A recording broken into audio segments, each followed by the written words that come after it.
In the rugged expanse of Montana's big sky country, where hope sometimes feels as scarce as summer rain, Sarah Mitchell's wheelchair sits beside a broken-down wagon. Once a vibrant cowgirl who could outride the best, she now watches the setting. Sun with hollow eyes and an empty stomach. Her savings gone, her spirit nearly broken. She doesn't notice the approaching horseman until his shadow falls across her face. Carter Reynolds could buy half the county if he wanted, but watching this proud woman reduced to begging for scraps awakens something in him he thought long buried. Without a word, he dismounts and approaches her wheelchair. Their eyes meet, hers wary, his gentle with understanding. Could this chance encounter between a wealthy rancher and a struggling cowgirl change both their lives forever? Before we jump back in, tell us where you're tuning in from. And if this story touches you, make sure you're subscribed, because tomorrow I've saved something extra special for you. Sarah's fingers traced the familiar creases of her leather gloves, worn smooth from years of ranch work and more recently from endless days pushing her wheelchair wheels across uneven ground. The once sturdy leather had thinned at the palms, telling the story of a life dramatically divided into before and after. Just 6 months ago, these gloves had gripped reins instead of wheelchair rims. She'd been the most sought-after horse trainer in 3 counties, known for her gentle way with even the most troubled horses. The Mitchell family name had meant something then. 4 generations of ranchers who could read horses better than most people could read books. The accident happened on a clear autumn morning. Sarah had been working with a young Mustang, recently brought in from the wild. She'd done everything right, followed every safety protocol her father had drilled into her since childhood. But sometimes fate has other plans. The Mustang spooked at a rattler, rearing suddenly. Sarah was thrown, her back meeting the corner of the fence post at precisely the wrong angle. The doctors had been kind but direct. T10 complete spinal cord. Injury. Their words echoed in her mind even now. You'll never walk again, but with proper support and rehabilitation, you can still live a full life. They hadn't mentioned how expensive that full life would be. Her savings disappeared first into medical bills, then into modifications for the ranch house. Her father's old truck, modified for hand controls, ate through what remained with repair. Bills, insurance helped some, but not enough, not nearly enough. The horses had to be sold one by one. First the client horses she could no longer train, then her own beloved mare, Starlight. Each sale felt like selling pieces of her soul. But pride couldn't feed her or keep the lights on. The ranch itself, mortgaged to pay for her rehabilitation, now teetered on the edge of foreclosure. Sarah adjusted her gloves, smoothing a loose thread. These gloves had once commanded respect at every ranch in the valley. Now they drew pitying glances from townsfolk who remembered how she used to be. Poor Sarah Mitchell, they'd whisper, thinking she couldn't hear. Such a shame about the accident. She was such a fine horsewoman. Was. The words stung more than any physical pain. She wasn't finished being a horsewoman. She couldn't be. The knowledge was still there. How to read a horse's ears, how to spot lameness from the slightest gait change, how to gentle a wild spirit into trust. But nobody would hire a trainer in a wheelchair, no matter how much she knew. The last light of day caught the silver wheels of her chair, casting long shadows across the dusty ground. Her stomach growled, a reminder of why she'd come to town. The food bank had already given her their monthly allotment. The diner had turned her away when she asked about washing dishes for a meal. Liability concerns, they'd said, not meeting her eyes. Sarah tucked the gloves into her lap, her fingers finding the worn spot where her father's initials were still barely visible. Never let them see you break, he used to say. She'd held onto those words through the hospital stays, through the rehabilitation, through selling Starlight.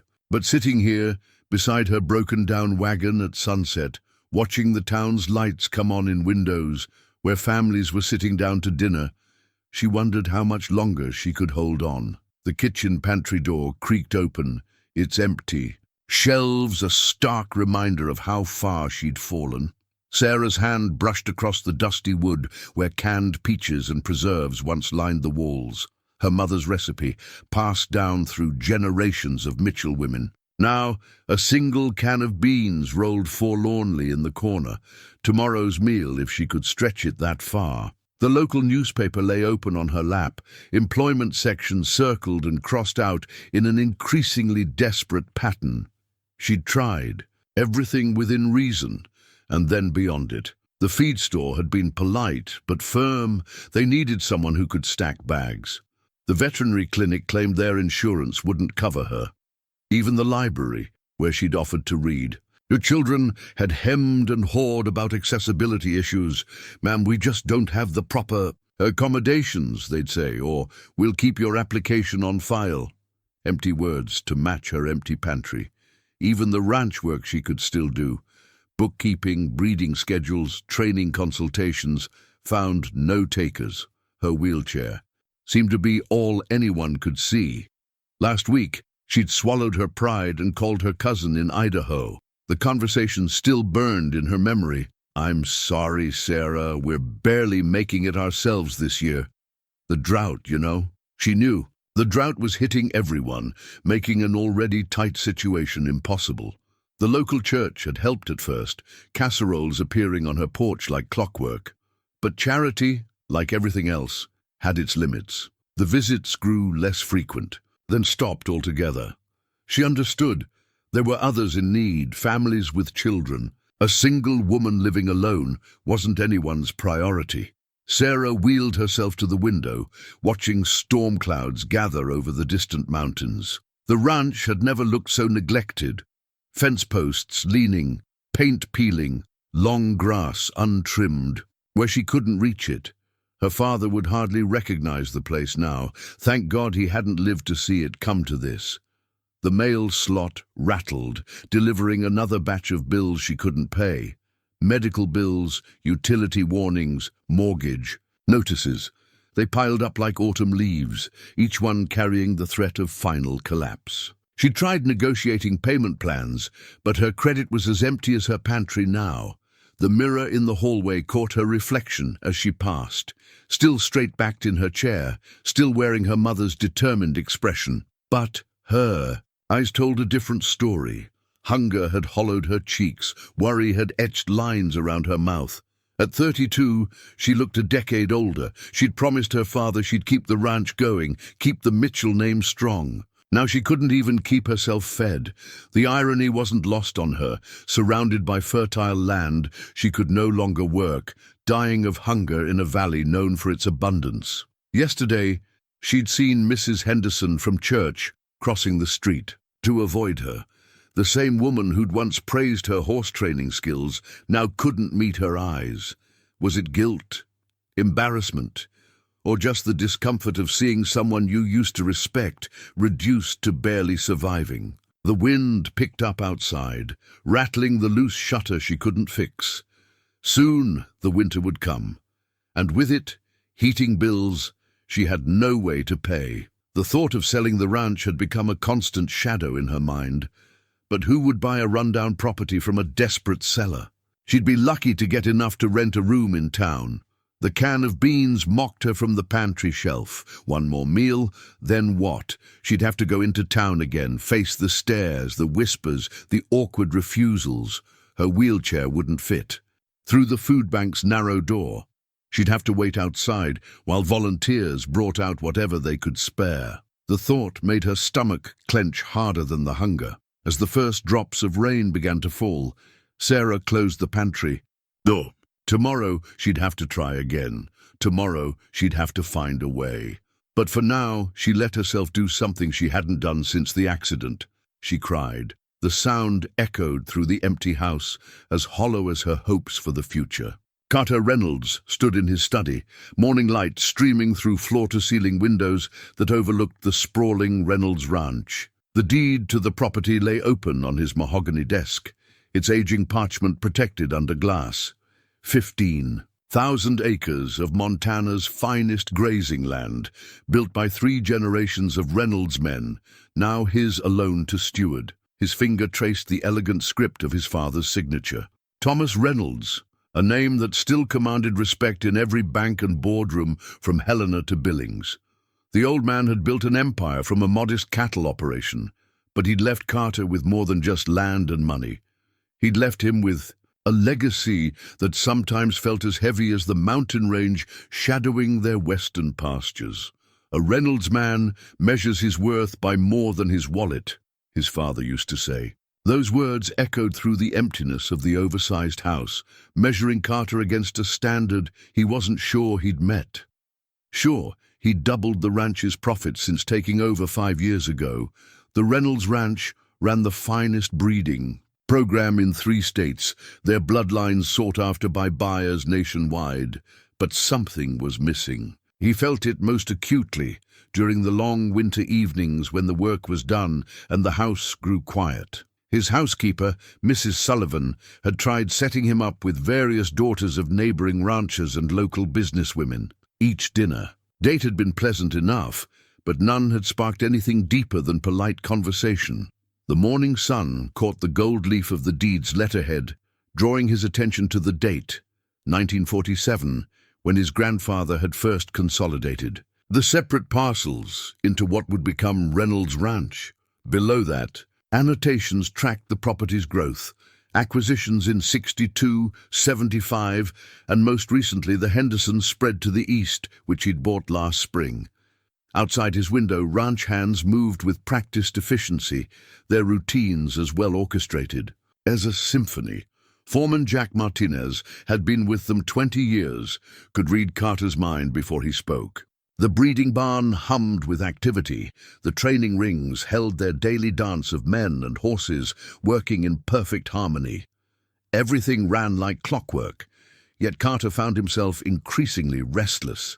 At 38, he had everything his father had wanted for him, except someone to share it with. The master suite remained half-furnished, his mother's touches still evident in the curtains and artwork she'd chosen before cancer took her 3 years ago. He checked his Rolex. Another inheritance, though one he rarely wore except for bank meetings. Time for the morning roundup. His custom-tooled boots echoed through the empty hallways as he made his way to the front door, nodding to Mrs. Sullivan as she laid out his usual breakfast. Eggs, toast, coffee he'd probably let grow cold. "Mr. Reynolds," she called after him, "don't forget the Cattlemen's Association dinner next Thursday. Miss Catherine Whitman asked specifically if you'd be attending." He suppressed a sigh. Catherine was perfect on paper. Daughter of his father's best friend, ran her own successful real estate agency in town, knew all the right people. She was also about as exciting as watching paint dry, though he'd never say that aloud. "Thank you, Mrs. Sullivan. I'll check my schedule." They both knew he'd find a reason to be busy that evening. His prize stallion, Thunder's Pride, waited at the hitching post, already saddled. The horse's coat gleamed in the morning light, every inch the $1,000 stud fee he commanded. Carter swung into the saddle with practiced ease, feeling some of his melancholy lift as they moved toward the east pasture. The morning air carried the scent of sage and wild grass, mingled with distant wood smoke from the ranch hands' cabins. Everything he could see belonged to him. The cattle dotting the hillsides, the stands of aspen turning golden with early autumn, even the creek that wound through the property like a silver ribbon. All this wealth, all this responsibility, all this solitude. The deed in his study proved he owned every acre, but sometimes he wondered if the land didn't own him instead. His father had taught him how to run a ranch, how to breed championship horses, how to close a deal with a handshake. But he hadn't taught him how to fill the silence that crept in when the day's work was done. Thunder's Pride picked his way along the familiar trail as the sun climbed higher. Another perfect morning on the Reynolds Ranch.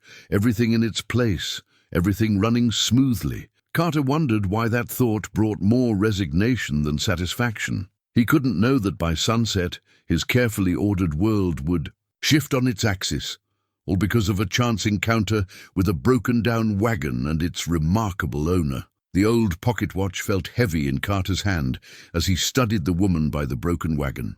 Its gold case caught the setting sun, reminding him of countless times he'd watched his father check it during critical moments at the ranch. Thomas Reynolds had always said timing was everything. In business, in ranching, and in doing what's right. He hadn't planned to take this route home. Thunder's pride had seemed to choose it himself, perhaps guided by some higher wisdom. Now, watching the proud set of the woman's shoulders, despite her obvious distress, Carter found himself unconsciously opening the watch's case, seeking guidance. From its steady tick, the Mitchell name clicked in his memory. Horse people, good ones. He'd heard about the accident, who hadn't? But the reality before him was different from the gossip. The woman in the wheelchair didn't match the town's whispered tales of a charity case. Even exhausted and hungry, she held herself with dignity. The watch's second hand swept past worn Roman numerals. His father had used this same timepiece 30 years ago when making the decision to help the Martinez family after their farm burned down. Jack Martinez was now the best foreman the ranch had ever had. "Sometimes, son," his father had said, "the best investments aren't listed in any ledger." Sarah Mitchell's eyes met his, defiant despite her circumstances, too proud to ask for help even now. He recognized that pride. It was the same kind his father had admired, the kind that built the West. The watch ticked steadily in his palm, its rhythm matching the thoughts falling into place in his mind. The practicalities were simple enough. The ranch's guest house stood empty, had ever since his mother passed. They needed someone with horse sense. Their breeding program was expanding faster than their expertise. He'd seen Sarah Mitchell work with horses years ago before the accident. That knowledge wouldn't have disappeared with her ability to walk. But it wasn't that simple, and he knew it. The town would talk. The board members of the Cattlemen's Association would raise their eyebrows. Catherine Whitman would probably stop dropping by unannounced. Actually, he thought wryly, that might be a bonus. His father's voice seemed to whisper from the watch's gleaming face. A Reynolds man doesn't make decisions based on what others might think. The same words he'd spoken when Carter had wanted to try new breeding techniques that the old-timers had scoffed at. Those same techniques had now made Reynolds Ranch the most successful breeding operation in the state. The woman, Sarah, had noticed him now. She was trying to turn her wheelchair in the loose dirt, probably planning to leave before he could offer help she wouldn't accept. The watch ticked once more in his hand, decisive, like his father clearing his throat before announcing a decision. Carter snapped the watch case closed and slipped it into his vest pocket, its weight familiar against his chest. The sun was setting. Soon it would be dark, and the autumn nights were getting cold. She had nowhere to go. That much was clear from the empty water canteen and the desperate lines around her eyes. The decision crystallized, feeling as right as his father's old advice about knowing which horse to bet on. Not charity. He understood enough about pride to know that wouldn't work. But a chance, an opportunity. The ranch needed her expertise as much as she needed whatever he could offer. He dismounted slowly, deliberately, giving her time to adjust to his presence. The watch ticked against his chest, steady as a heartbeat, as he prepared to make an offer that would change both their lives. Some decisions, his father had taught him, weren't decisions at all. They were simply recognition of what needed to be done. Sarah's hands gripped her wheelchair's push rims, knuckles white with tension. The chair had become both prison and freedom since the accident, a contradiction she lived with daily. Now, watching Carter Reynolds approach with measured steps, she felt the familiar battle between necessity and pride rise in her throat. "Miss Mitchell." His voice carried the quiet authority of a man used to being heard. "Your wagon wheel's shot. Night's coming, and there's a storm rolling in." He stated facts without pity, something she found herself grudgingly appreciating. The wheelchair creaked as she shifted, its familiar sounds a reminder of everything she'd lost, and everything she still refused to surrender. "I can manage." "Mr. Reynolds." The words came automatically, a defensive reflex honed by months of declining help that came wrapped in pity. But he didn't move away. Instead, he stood quietly, studying her with eyes that seemed to see past the wheelchair to something else. "The ranch needs a breeding consultant," he said finally. "Someone who knows bloodlines, someone who can spot potential in a foal before it's even hit the ground." A pause. "I've seen you do exactly that." The wheelchair's left wheel had a slight squeak, something she'd been meaning to fix but couldn't afford. It punctuated the silence between them like a question mark. "That was before," she said, gesturing to the chair. "Horse sense doesn't require working legs, Miss Mitchell." Again that matter-of-fact tone. "The guest house is empty. Private entrance already has a ramp from when my mother was ill." He delivered the information like a business proposal, not an act of charity. Thunder rumbled in the distance. Her wheelchair would be useless in mud, and they both knew it. The storm was minutes away, but still she hesitated. The chair's armrests bore the scratches and scuffs of 6 months of independence, or what passed for it. To accept help felt like admitting defeat. "It's a business proposition," he continued, as if reading her thoughts. "The ranch will benefit from your expertise. Room, board, and salary in exchange for your knowledge." He patted his horse's neck, absently. "The chair doesn't matter. Your eyes and mind do." A gust of wind sent dust swirling around her wheelchair's wheels. She'd learned every inch of this chair, how to maneuver it through doorways, over thresholds, around obstacles.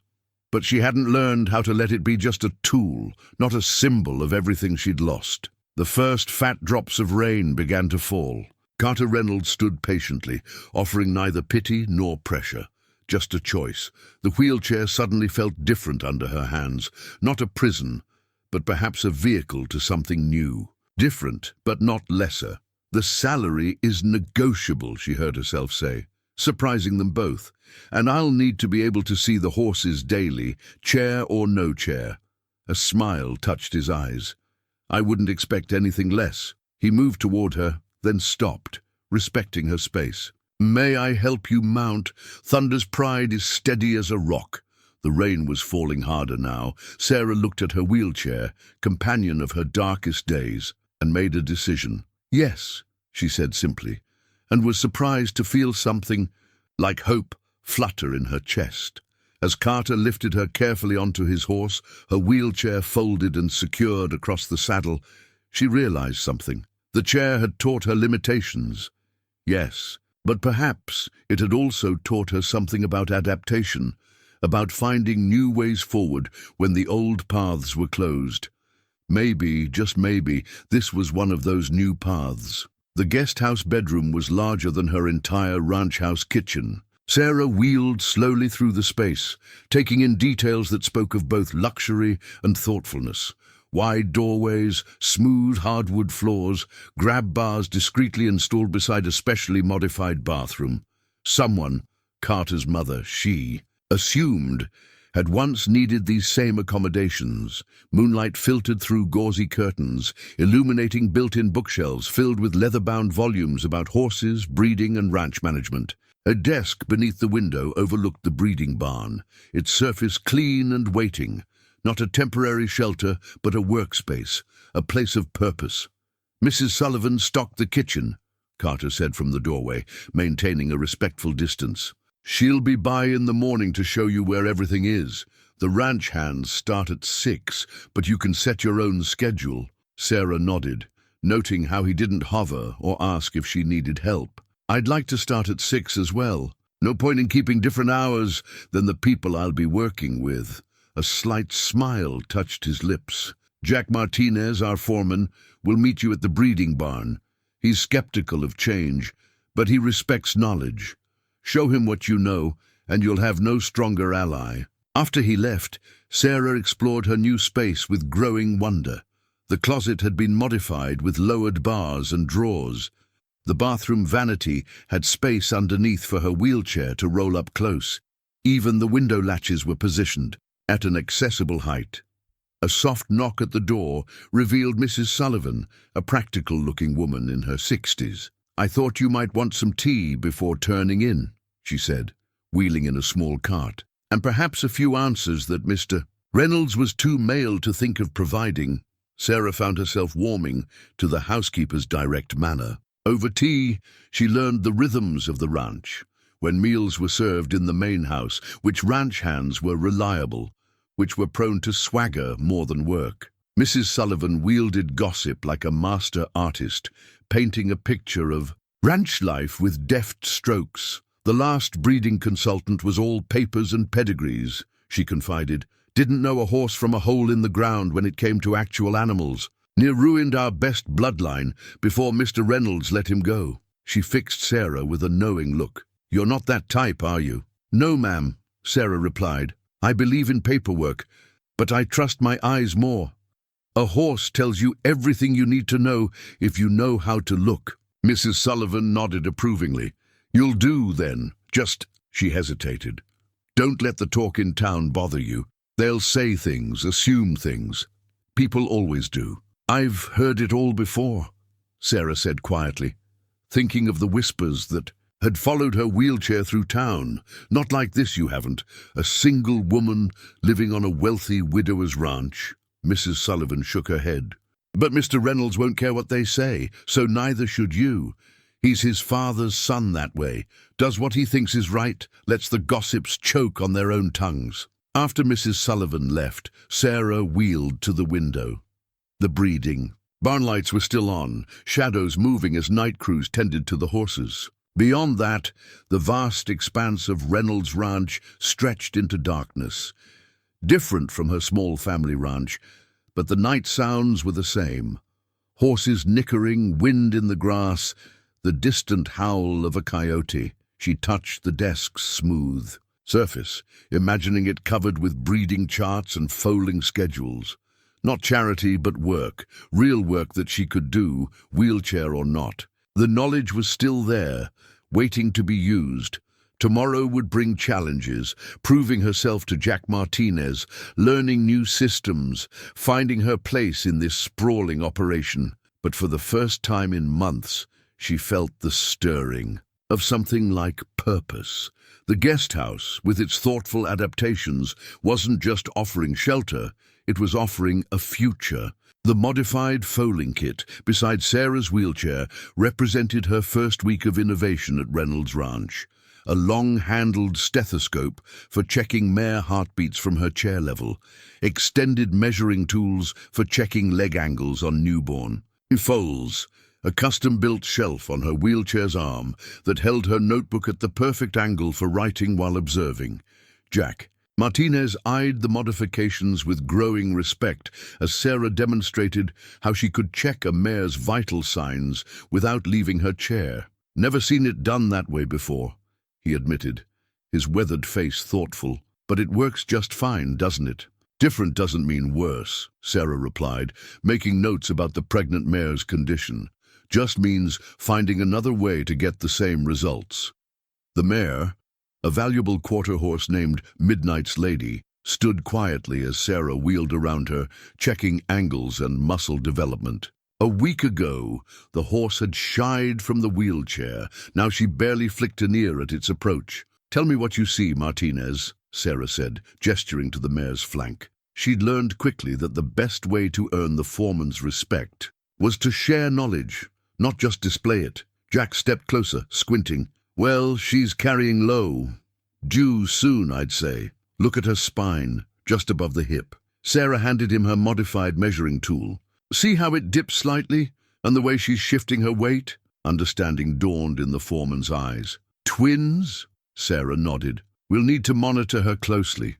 Second twins often weaker, might need help positioning during birth. She made another note, her modified clipboard steady on her wheelchair shelf. I'd like to move her to the front stall, where I can check her easily during the night.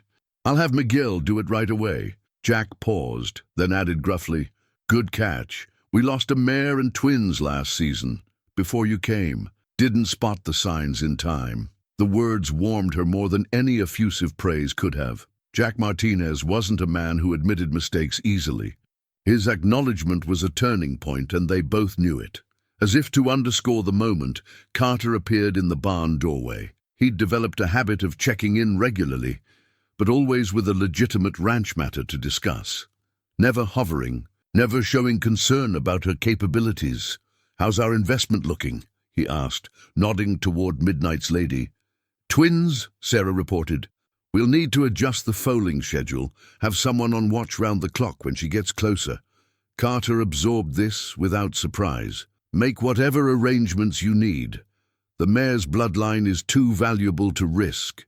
He turned to Jack. "What do you think about moving some of the yearlings to the east pasture?"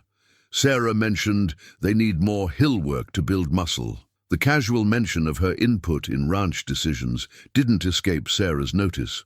Nor did she miss the way Jack nodded thoughtfully instead of bristling at suggestions from a newcomer. "Might be right about that," the foreman agreed. "Some of them colts are looking soft in the hindquarters. Hills would fix that right quick." Later, as Sarah organized her modified tools in the breeding barn's office, her office now, she reminded herself, she reflected on how much had changed in a week. The ranch hands no longer stared at her wheelchair. Instead, they sought her opinion on mare conditions and breeding pairs. Her modified tools had gone from curiosities to accepted equipment. Through the window, she could see Carter walking the paddock with a potential buyer. He moved with the same quiet confidence she remembered from years ago, when their paths had occasionally crossed at horse shows. But there was something different about him now, a quality she couldn't quite name. The modified measuring tool in her hands caught the afternoon light. She'd sketched the design one sleepless night, remembering how her father used to check leg angles on newborn foals. Carter had taken one look at her rough drawing and had his ranch mechanic make it the next day. "Time's wasting," he'd said when she tried to thank him. "We've got horses that need tending." That simple statement had done more for her confidence than any amount of praise or sympathy could have. Sarah placed the tool in its custom holder on her wheelchair, another of her designs brought to life. Different didn't mean worse, she reminded herself. Sometimes it just meant finding a better way to do what needed to be done. The leather-bound notebook in Sarah's lap contained 15 years of horse training wisdom, its pages dog-eared and coffee-stained from countless pre-dawn training sessions. Her father had started it, and she'd continued the tradition, documenting every insight, every breakthrough, every subtle sign that could make the difference between a good horse and a great one. Now, as she reviewed her notes by lamplight in the breeding barn office, a new entry was taking shape. Thunder's Pride offspring showing consistent high-stepping gait at 2 months, possible genetic marker linked to Dam's bloodline, cross-reference with Diamond Star's foals from 23. "Still at it?" Carter's voice came from the doorway. She'd noticed he worked late too, though he was careful to make his evening barn visits seem casual, just updating the breeding predictions. Sarah showed him the notebook's latest page, where she'd sketched the distinctive leg action she'd observed. "In the newest foals, your prize stallion is throwing some interesting traits when paired with the Morgan bloodlines." He pulled up a chair, genuinely interested. "Show me." Sarah flipped back through her notes, finding an earlier entry. "See here? 3 years ago I worked with a colt that had the same movement pattern. His Dam's grandsire came from the same line as your new Morgan mares." She traced the lineage with her finger. "It's not just coincidence, it's a pattern we could develop." Carter studied the detailed sketches and observations. "You've been keeping records like this your whole career?" "My father started it.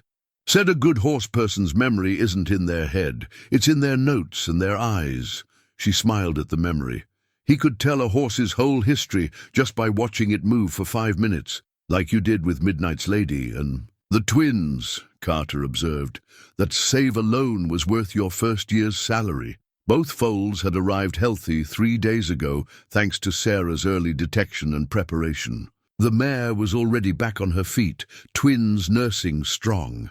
Sarah wheeled to the filing cabinet she'd had modified to her height. "I've been comparing my notes with your ranch records. Your breeding program is solid, but there are patterns you haven't exploited yet." She pulled out several folders. "Look at these bloodlines from the 90s. See how the traits resurface every 3rd generation."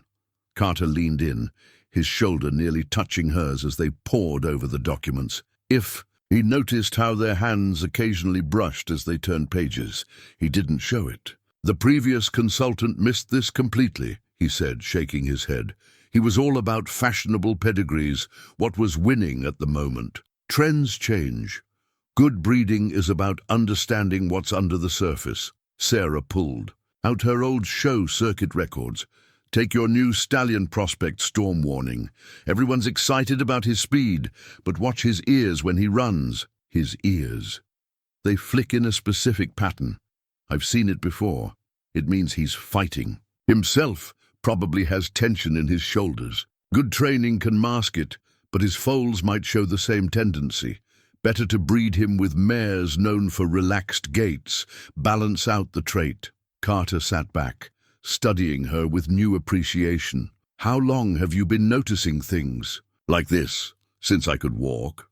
Sarah patted her wheelchair's arm, and now that I can't, I notice even more. Amazing what you see when you're forced to be still and watch. A comfortable silence fell between them as they continued reviewing the records. The lamp cast a warm glow over the desk, turning the moment almost intimate. My father would have liked you, Carter said suddenly. He always said the best horse people were the ones who saw what others missed. Sarah looked up, caught by something in his tone. Their eyes met briefly before both looked away. Your father taught you well, she said softly, turning back to her. Notebook. The ranch shows it. He taught me about horses and business, Carter replied, but there was a lot he couldn't teach. Some things you have to learn on your own. The weight of unspoken words hung in the air. Sarah busied herself with her notes, adding details about storm warning's behavior patterns. But she was acutely aware of Carter's presence, of the way he'd shifted slightly closer to see her sketches. Outside, a horse nickered in the darkness. The sound broke the moment, and Carter stood, straightening his jacket. Don't stay too late, he said. The morning comes early around here, Sarah nodded, already turning to a fresh page in her notebook. But long after he'd gone, she could still feel the warmth where their shoulders had touched, still hear the undertone in his voice when he'd spoken of learning things on his own. Her pencil moved across the paper, recording observations about horses, bloodlines, and training patterns. But her mind kept wandering to other patterns, the way Carter always seemed to find reasons to seek her opinion, how his visits to the breeding barn had grown more frequent, how his eyes lingered when he thought she wasn't looking. Some patterns, she reflected, were harder to record in notebooks. The Montana Morning Star Society pages lay open on Mrs. Sullivan's kitchen counter, its carefully worded paragraphs saying everything while appearing to say nothing at all. Reynolds Ranch continues to demonstrate its charitable spirit, the column began, providing employment to those less fortunate in our community. One hopes this admirable gesture won't impact the ranch's sterling reputation for excellence in breeding. Mrs. Sullivan's coffee cup hit its saucer with unusual force. Charitable spirit indeed, as if you haven't earned your place here twice over. She picked up the paper, shaking it in indignation. And listen to this part.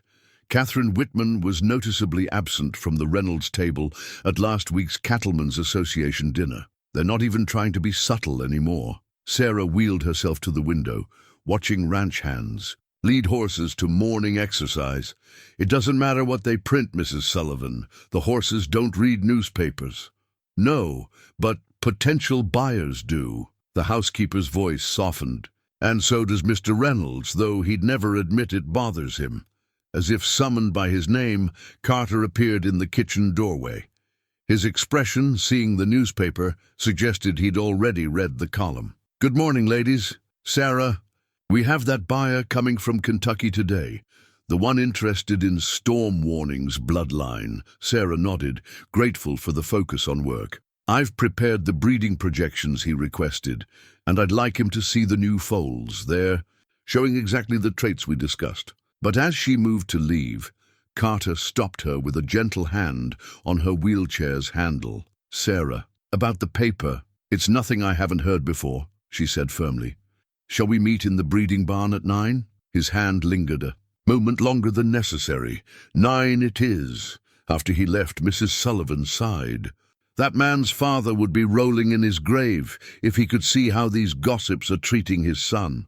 Thomas Reynolds believed in judging people by their worth, not their circumstances, or their wheelchair. Sarah's smile held a touch of bitterness, especially not that. Mrs. Sullivan began gathering breakfast dishes. You know what really has them stirred up? It's not the chair, dear. It's the way he looks at you. Sarah felt heat rise in her cheeks. He looks at me like any other employee. Oh, child. Mrs. Sullivan's voice held years of observation. If you believe that, you're the only one who does. The morning paper rustled again as a breeze caught it, drawing Sarah's attention to another paragraph.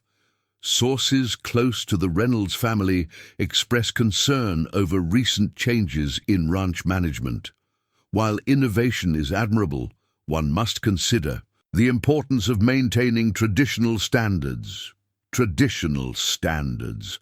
The words might as well have been arrows aimed at her presence here. The Society columnist Emma Whitman, Catherine's aunt, had always been skilled at wielding implications like weapons. Through the window, Sarah could see Carter walking toward the breeding barn, his stride purposeful. He'd been different lately, more present in day-to-day operations, more likely to seek her opinion on matters beyond horse breeding. Last week they'd worked late into the evening, planning breeding pairs for the spring season. The conversation had drifted from horses to childhood memories, his hand occasionally brushing hers as they sorted through papers. They're afraid, Mrs. Sullivan said suddenly, breaking into her thoughts. The Whitmans, the old ranch families, they had plans for Carter Reynolds, a wealthy widower with the finest ranch in 3 counties. He was supposed to marry someone like Catherine, merge the old bloodlines. She snorted, as if he were one of his own horses, to be bred for advantage. Sarah wheeled herself away from the window. He still could, nothing stopping him. Nothing except the way he watches you when you're working with the horses. Nothing except how he's smiled more in these past weeks than in all the years since his father died. Mrs. Sullivan picked up the newspaper, deliberately crumpling it. Nothing except his heart, which seems to know what it wants better than all these fine society folks.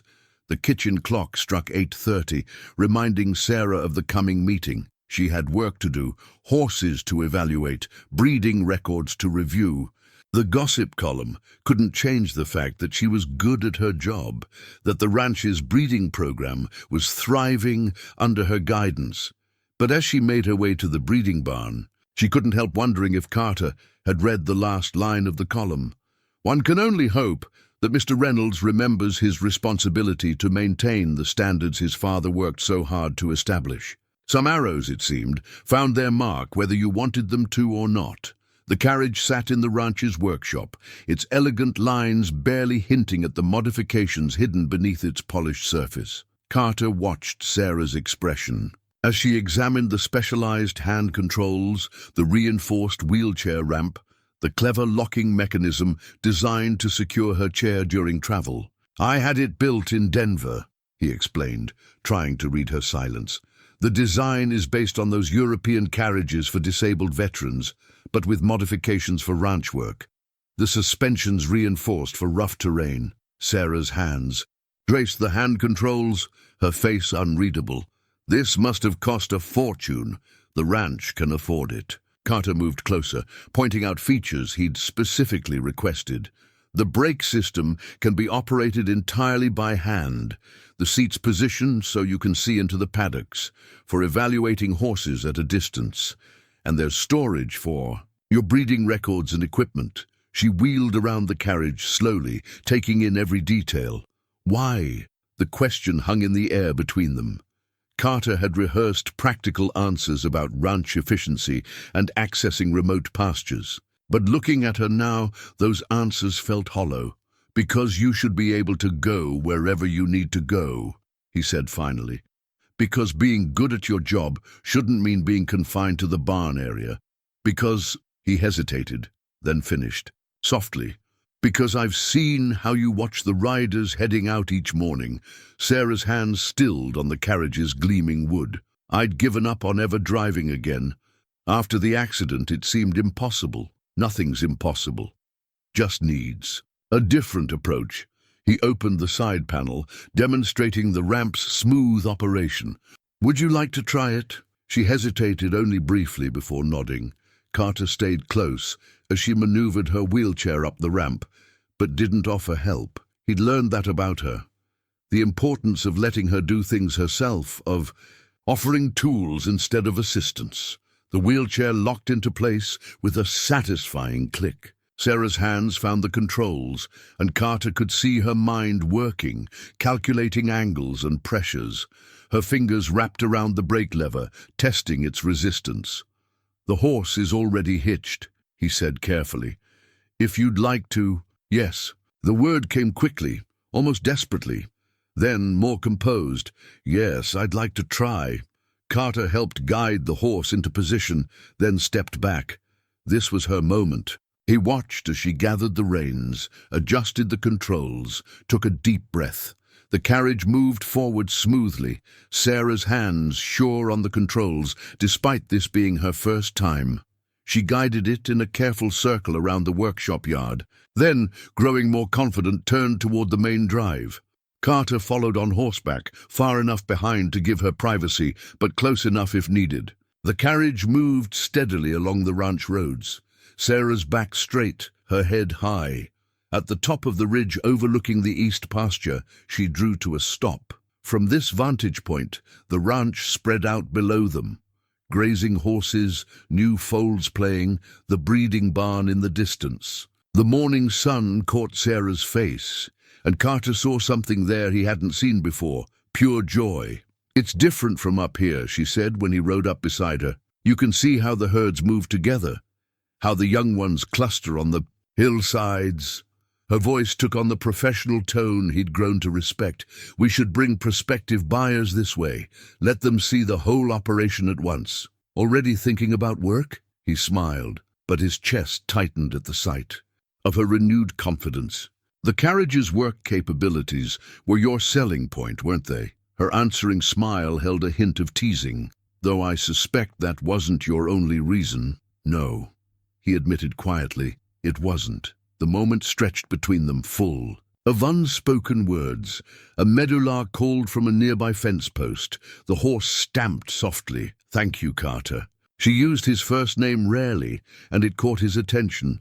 Not for the carriage itself, but for understanding what it means, for knowing that I needed the freedom to do things yourself, he finished. "I know you, Sarah. Better than you might think." Their eyes met briefly, then both looked away. But something had shifted, as surely as the carriage had given Sarah new mobility. Some barrier, some careful distance they'd maintained, had begun to crumble. "We should head back," Sarah said finally. "That Kentucky buyer will be here soon." She gathered the reins, but paused.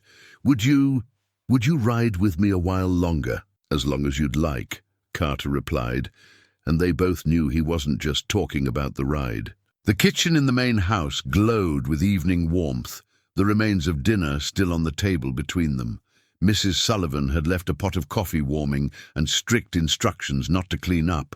She'd handle it in the morning. Sarah suspected the housekeeper's timing wasn't entirely coincidental. Carter poured them each a fresh cup, the familiar routine feeling different somehow in the quiet evening hours. The successful sale of Storm Warning's first offspring had put them both in a celebratory mood, though neither had suggested moving to the formal dining room.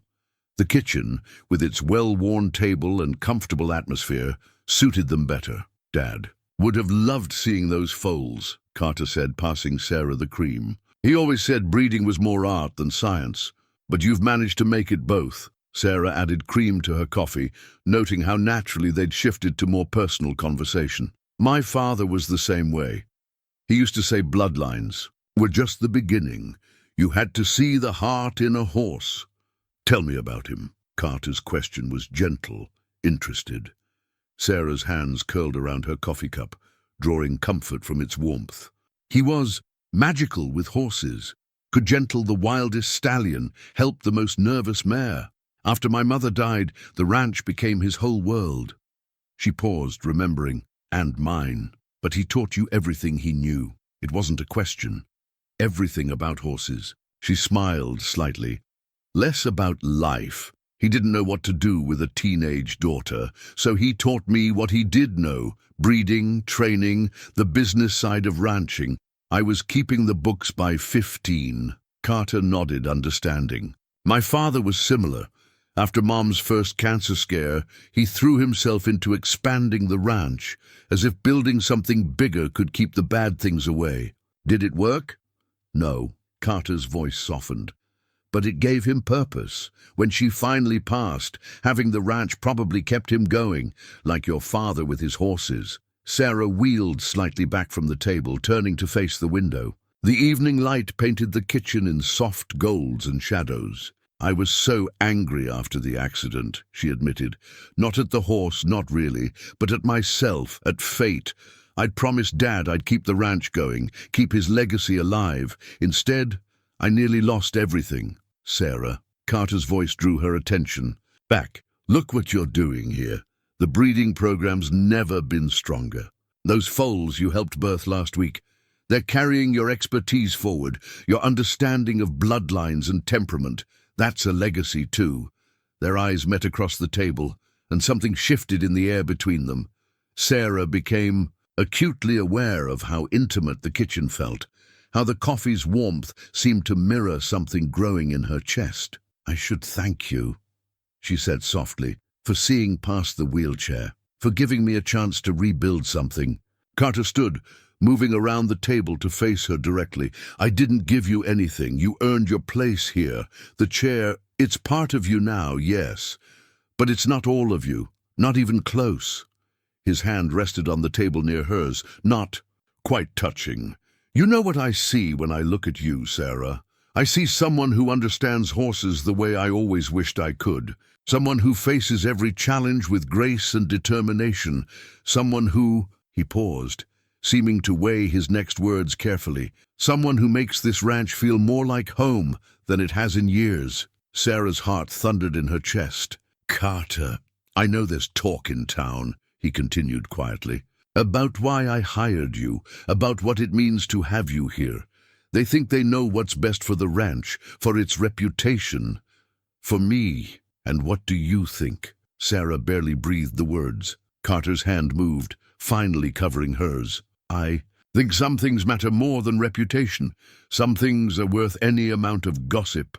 The touch of his hand sent warmth spreading through her entire body. Everything felt suspended. The evening light, the coffee's steam, their shared breath. We should be practical, Sarah whispered, but didn't pull her hand away. The ranch is thriving. Because of you, because of us working together. His thumb traced a gentle pattern on her wrist. Maybe it's time to admit that's not all that's growing here. The moment stretched between them, full of possibility and terror and hope. Outside, a horse nickered in the gathering dusk. The sound broke the spell enough for Sarah to find her voice. I'm still who I am, she said. The chair, the limitations, are part of who you are. Carter knelt beside her wheelchair, bringing them eye to eye. And who you are is exactly who I want to know better, if you'll let me. The kitchen's warmth wrapped around them like a blanket, and Sarah felt something inside. Her unlock, a door she'd thought permanently closed after the accident. Yes, she said simply. I'd like that. His smile lit the growing darkness, and their fingers remained intertwined as night settled over the ranch, promising new beginnings neither had dared to imagine. The legal document arrived by courier on a clear autumn morning, its heavy cream envelope bearing the letterhead of Preston and Wells, the Reynolds family attorneys for 3 generations. Sarah watched from the breeding barn as Carter read it, seeing the subtle shift in his posture that spoke of trouble. She didn't have to wait long to learn why. Carter appeared in her office doorway, the papers gripped tight enough to wrinkle. They're invoking the trust conditions, he said without preamble. The board of trustees is challenging my management decisions.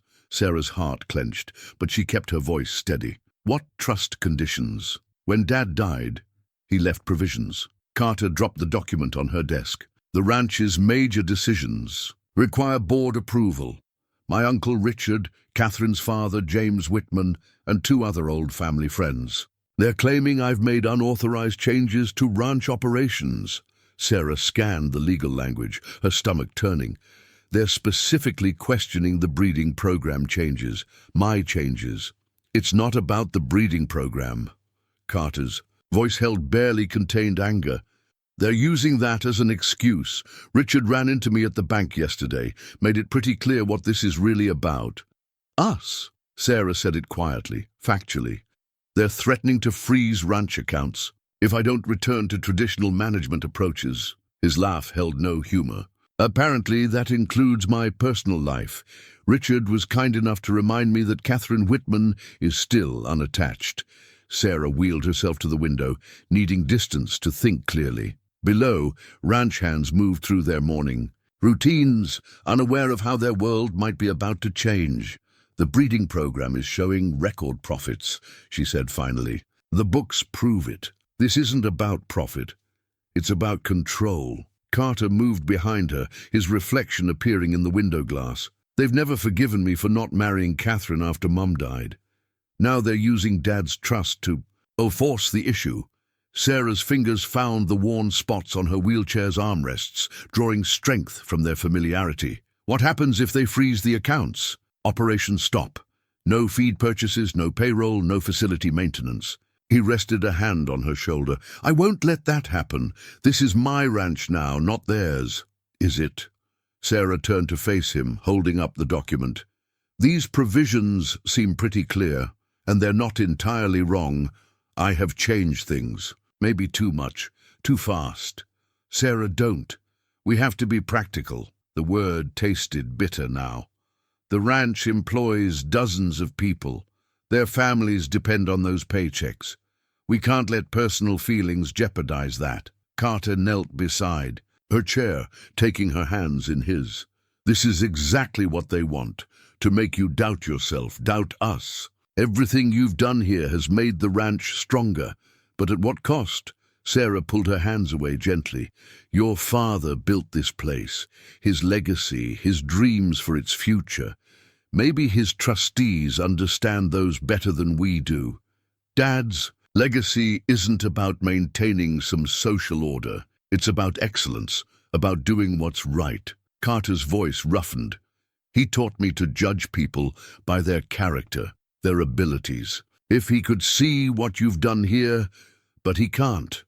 Sarah gestured to the document, and the people who can are telling you I'm a mistake. The morning sun streamed through the window, catching the official seals and signatures on the trust papers. Such small things to hold such power.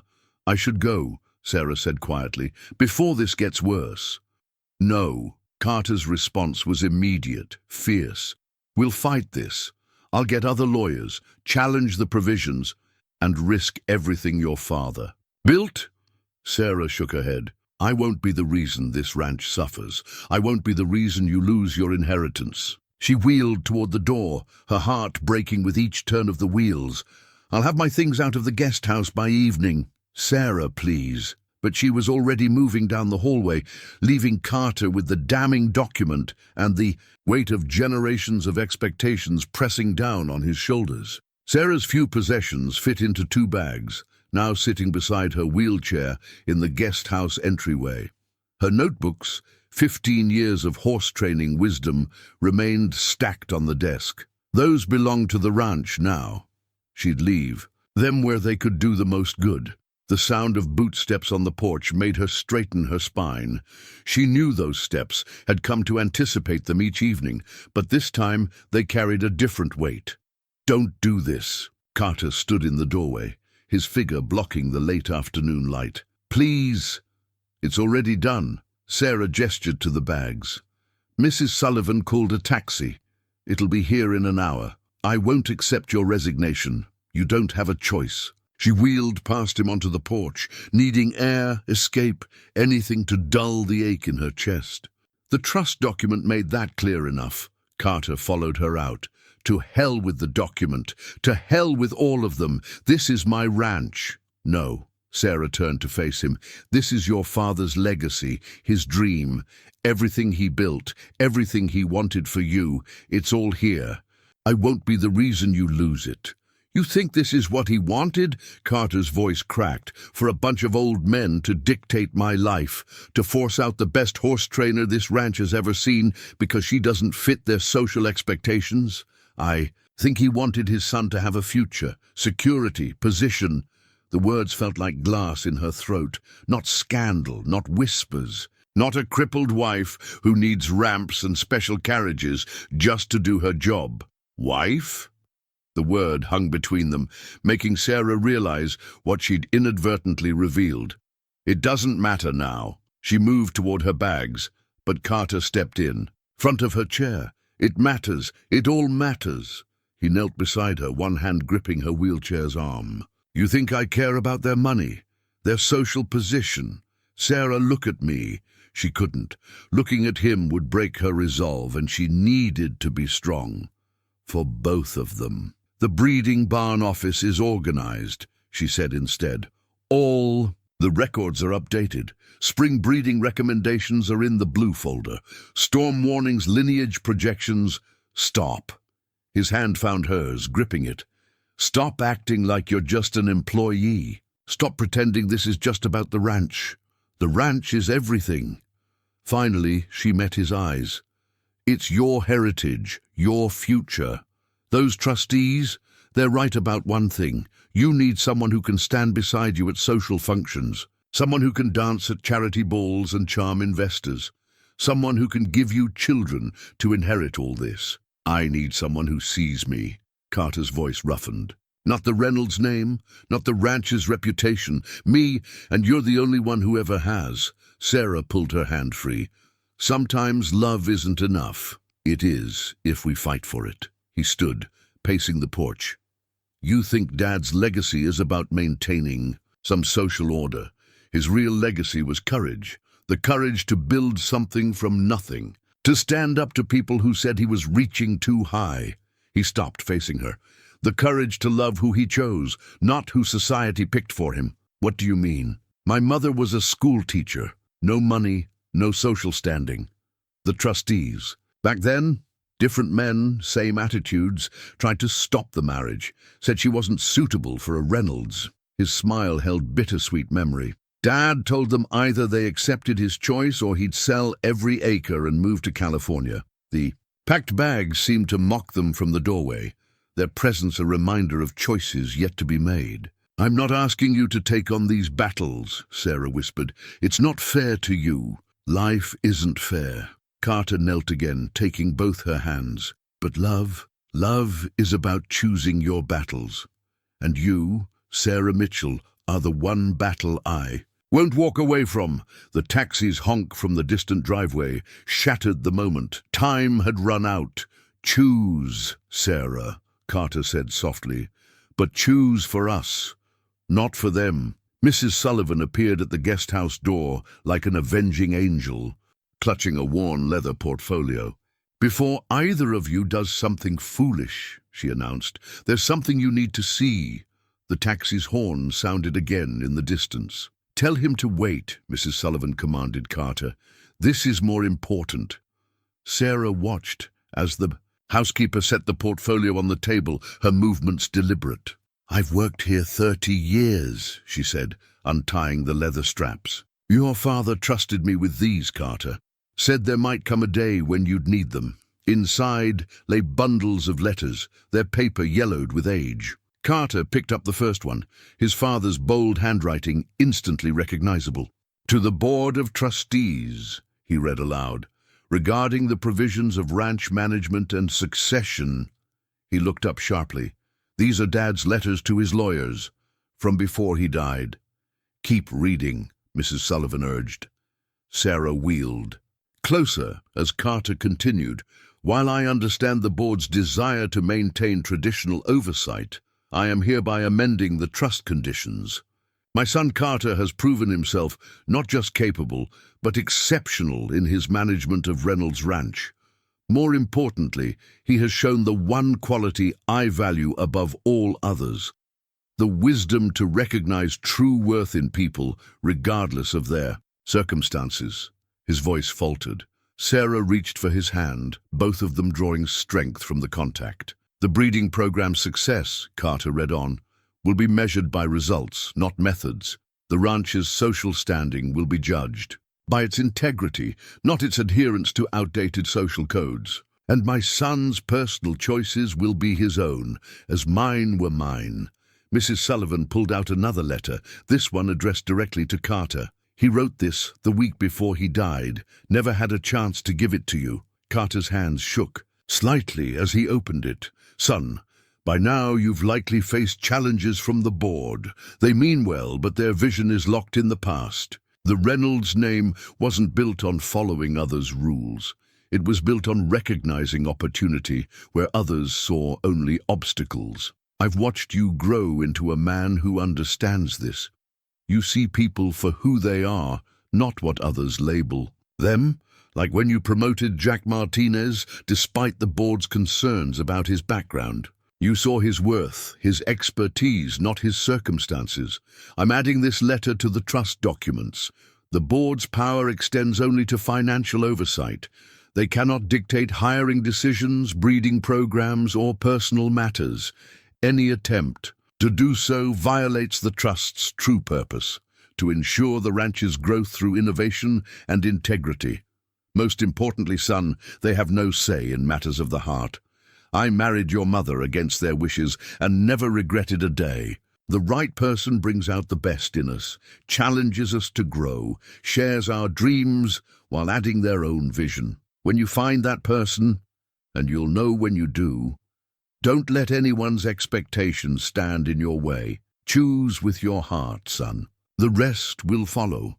Love, Dad. Sarah felt tears on her cheeks. Carter wasn't even trying to hide his. There's more, Mrs. Sullivan said, pulling out legal documents. The actual trust amendments, properly filed, all legal. The board's oversight is limited to financial review only.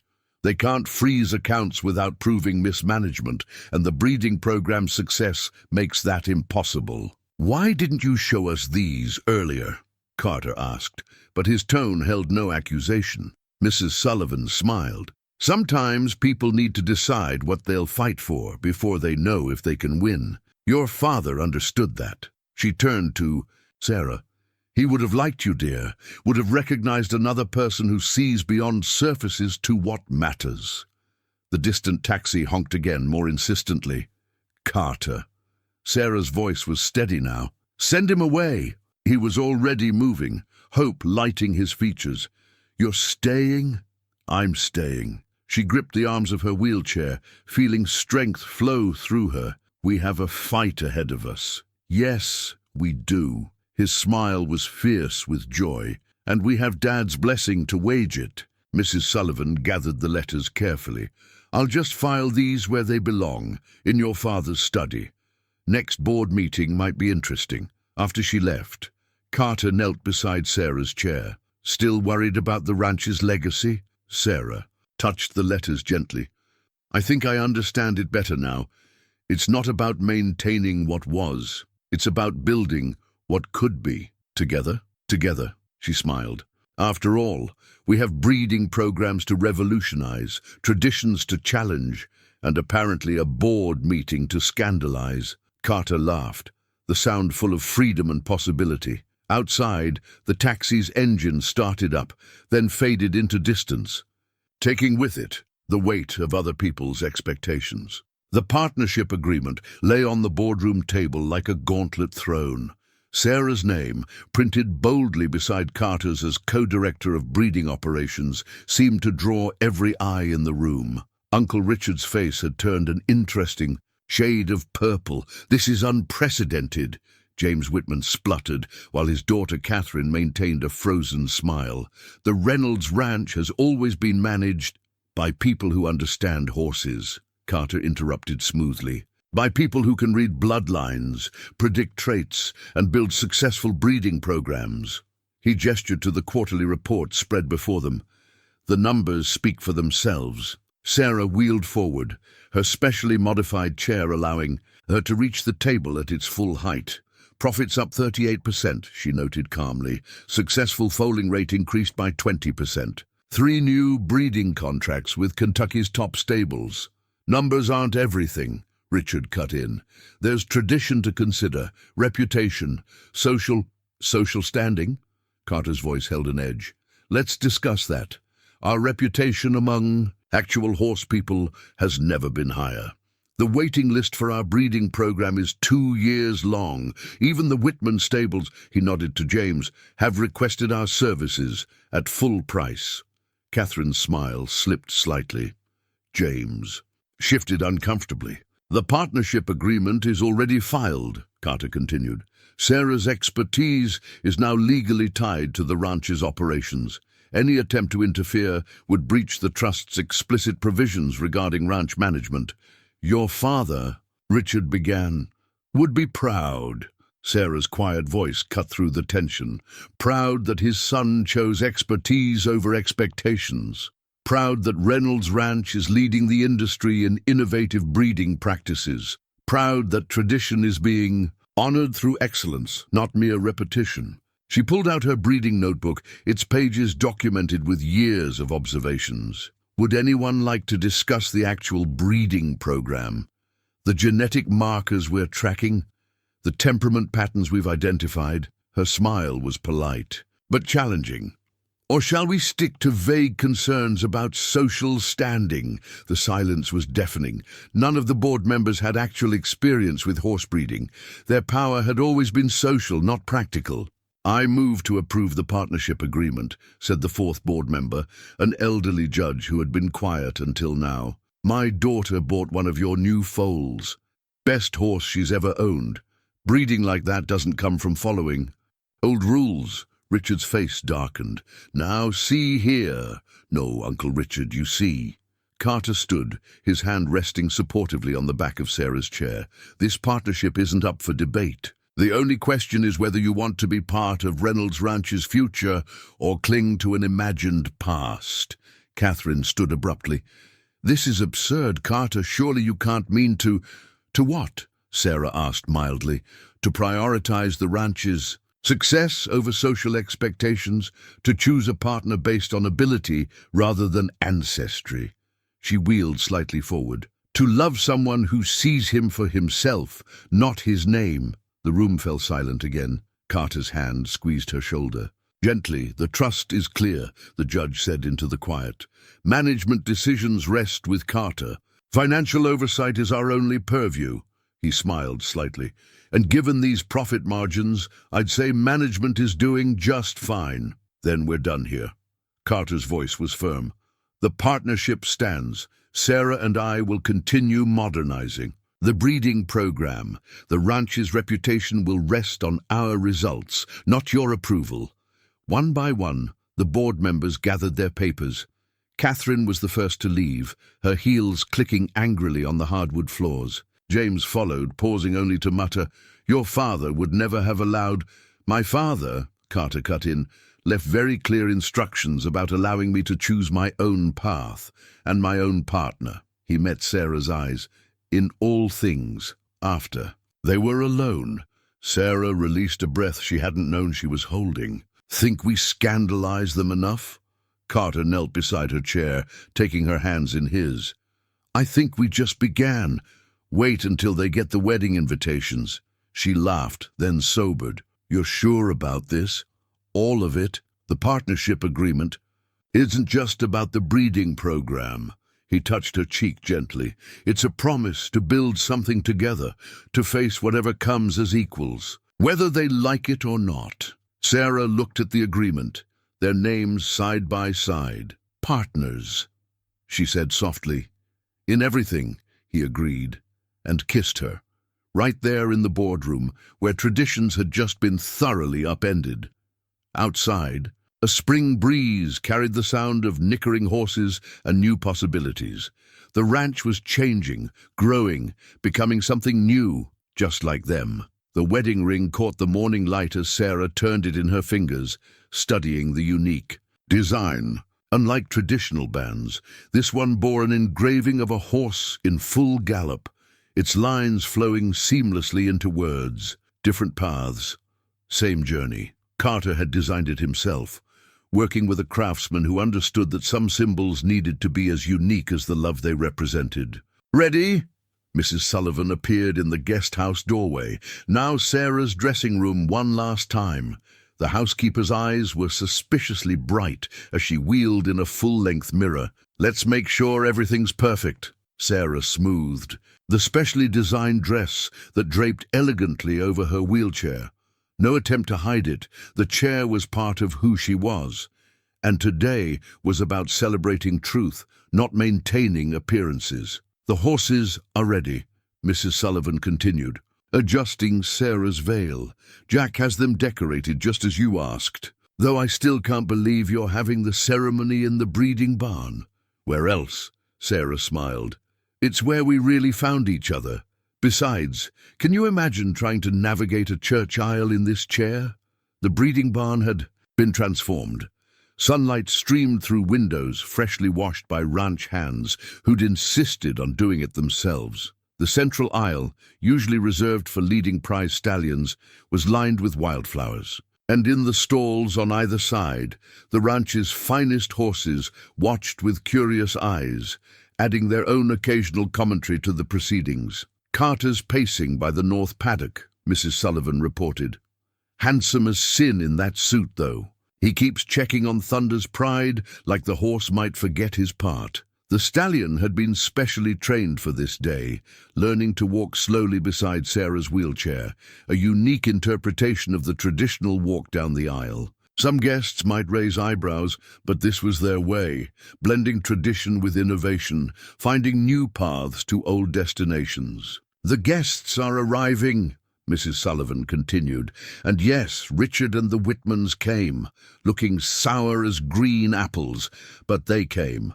Judge Matthews is keeping them in line with stories about his daughter's new foal, the one from our breeding program." Sarah slipped the ring onto her bouquet for safekeeping.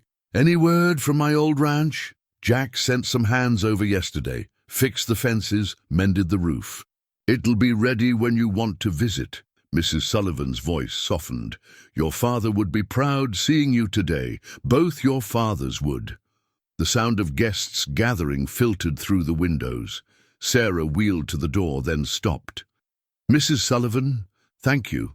For the letters, for standing by us, for everything." "Oh, hush." The housekeeper blinked rapidly. "You'll make me cry and ruin my makeup. Now, let's get you married before Carter wears a hole in the paddock fence." The ceremony itself was uniquely theirs. Thunder's pride walked regally beside Sarah's wheelchair, his steps measured and proud. Carter waited by the barn's center post, where generations of Reynolds men had tied their horses and made deals with handshakes. But today wasn't about the past.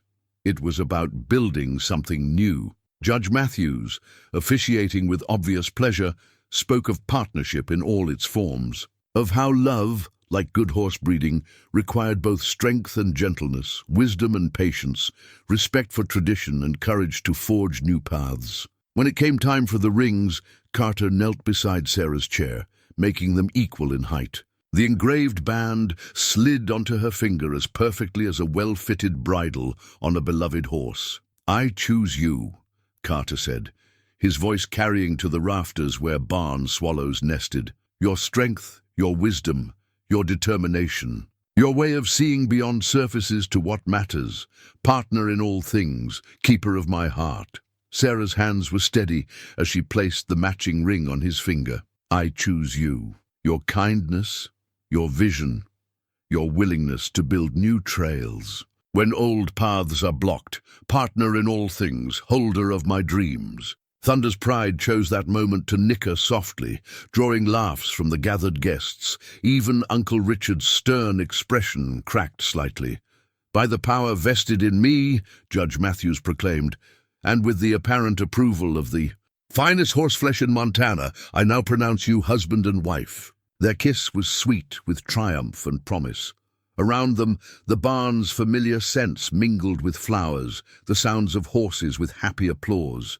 It was perfect, not despite its uniqueness, but because of it. As Carter helped her wheel back down the aisle, Sarah caught glimpses of their future in the faces around them.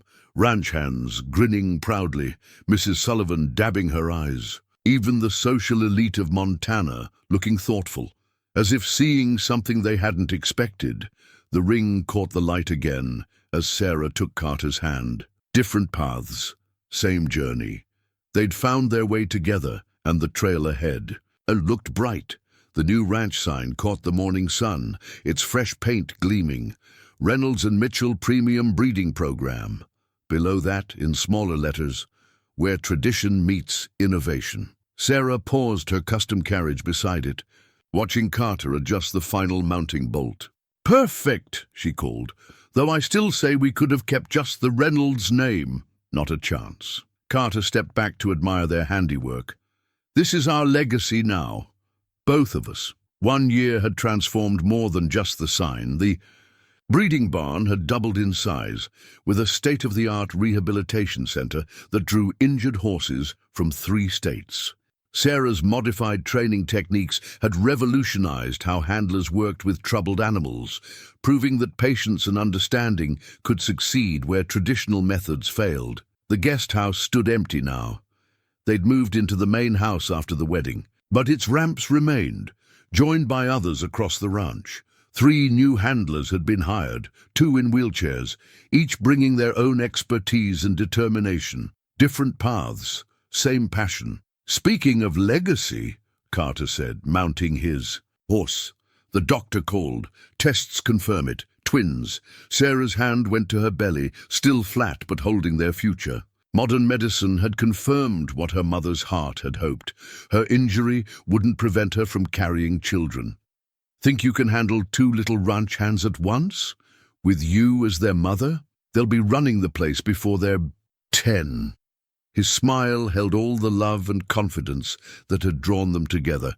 "Though we might need to modify some more equipment, already designing it." She patted the folder in her lap. "I've got plans for a chair-accessible nursery, adaptive parenting tools." She grinned. "And wait until you see my ideas for teaching them to ride." Thunder's pride nickered from the nearby paddock where he enjoyed his semi-retirement.